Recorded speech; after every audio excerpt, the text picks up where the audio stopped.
अनेक कार्यक्रम आयोजन हेतु सूरपुरा, उदयपुर भाटी, झुंझुनू एवं किशन पॉल, जयपुर में सामुदायिक भवन बनाए जाना प्रस्तावित है। पूर्व सैनिकों, वीरांगनाओं एवं उनके आश्रितों हेतु सीकर में सैनिक सदन एवं महिला कौशल विकास केंद्र का निर्माण, जोधपुर में 75 करोड़ रुपए की लागत से मेजर शैतान सिंह शहीद स्मारक में म्यूजियम निर्मित किया जाएगा। साथ ही देवगढ़ भीम राजसमंद में सैनिक कल्याण कार्य खोला जाएगा। कार्मिक कल्याण हमारी सरकार सुशासन में हमारी कार्मिकों की भूमिका और अधिक सुदृढ़ करने के लिए उनके कल्याण और सामाजिक सुरक्षा के प्रति हमेशा से संवेदनशील रही है। इसी कारण मैंने पुनः पुरानी पेंशन योजना लागू करने का निर्णय किया। अभी भी कुछ बोर्ड निगम स्वायत्ता संस्थाओं के कार्मिकों को ओपीएस का लाभ नहीं दे है। अब मैं प्रदेश की इन सभी सरकारी संस्थाओं यथा विद्युत उत्पादन निगम, विद्युत प्रसारण निगम, विद्युत वितरण निगम, रिको, आरटीडीसी, आरएसएमएम,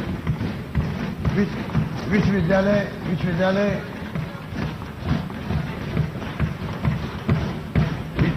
एवं अकादमियों आदि में भी ओपीएस लागू करने की घोषणा करता हूं। 1 लाख अधिक कार्मिक लाभान्वित होंगे। इससे 1 लाख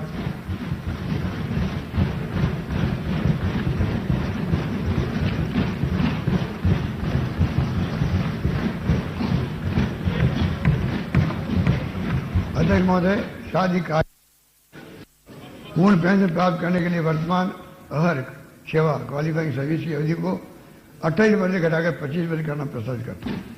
हमारे द्वारा कार्मिकों एवं पेंशनर की कैशलेस चिकित्सा के लिए लागू की गई राजस्थान गवर्नमेंट हेल्थ स्कीम, हमारे द्वारा कार्मिकों एवं पेंशनर की कैशलेस चिकित्सा के लिए लागू की गई राजस्थान गवर्नमेंट हेल्थ स्कीम जो माननीय विधायकगणों को भी और रिटायर एक्स एमएलए को भी शामिल है, देश की सर्वाधिक सुविधा वाली कार्मिक चिकित्सा योजना है। इसके अंतर्गत पेंशनर को देश सुविधा को और बढ़ाने की दृष्टि से ओपीडी हेतु निर्धारित 20,000 रुपये प्रति वर्ष की सीमा को बढ़ाकर 30,000 रुपये कराना प्रस्तावित है। सरकारी सेवा में पद रिक्त रहने से आम जनता के कार्यों का समय पर निष्पादन नहीं हो पाता है। इसलिए सीधी भर्ती में पदोन्नति के समस्त पदों को बढ़ने के लिए हमारी सरकार निरंतर प्रयासरत है। इसी क्रम में पदोन्नति के समस्त पदों को बढ़ने के लिए पदोन्नति हेतु वांछित सेवा अवधि तथा निचले पद पर अनुभव पूर्ण करने की अवधि को 2 वर्ष छूट दिए जाने की घोषणा करता हूं।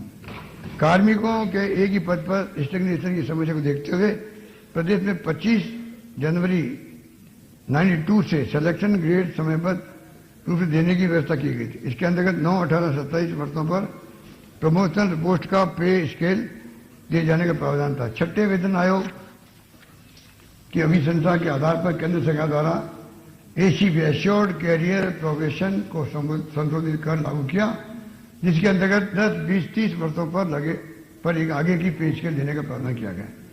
इसी तर्ज पर राज्य में 1 जनवरी 2006 से 6 पे कमीशन को लागू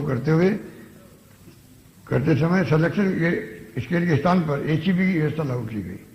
इसके अंतर्गत कार्मिकों को 9, 18, 27 तथा स्टेट सर्विसेज को 10, 20, 30 वर्षों पर एक हायर स्केल पे स्केल दिए जाने का प्रावधान किया गया। इस प्रकार सिलेक्शन ग्रेड से एचईपी में परिवर्तन से कार्मिकों के लाभ में कमी आई तथा कई कार्मिक द्वितीय एवं तृतीय पदोन्नति के समकक्ष वेतनमान तक अपने सेवा काल के अंत तक भी नहीं पहुंच पाते।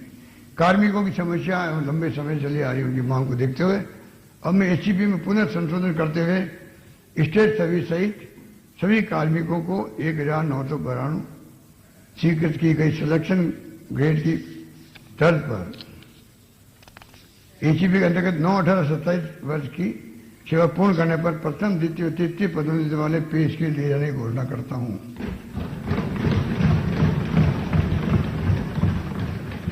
कार्मिकों की पदोन्नति के समय वर्ष 17 में लाए गए संशोधन के कारण एक इंक्रीमेंट देते हुए निर्धारित पे सेल में और यदि ऐसी सेल उपलब्ध न हो तो आगे की सेल में फिक्सिंग किया जाता है।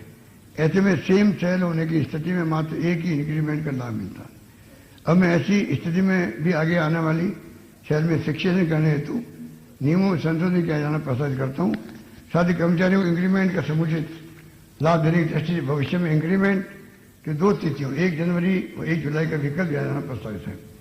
कर्मचारियों अधिकारियों को वर्तमान में देय स्पेशल अलाउंस एवं स्पेशल पे में भी वेतन विसंगति परीक्षण समिति के अनुशंसा के अनुरूप वृद्धि किया जाना प्रस्तावित है।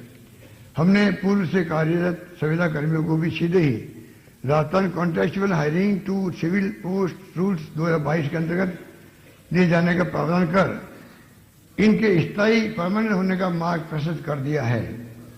साथ ही इन्हें इस प्रक्रिया का लाभ दिलाने के लिए आयु में भी छूट दी गई है।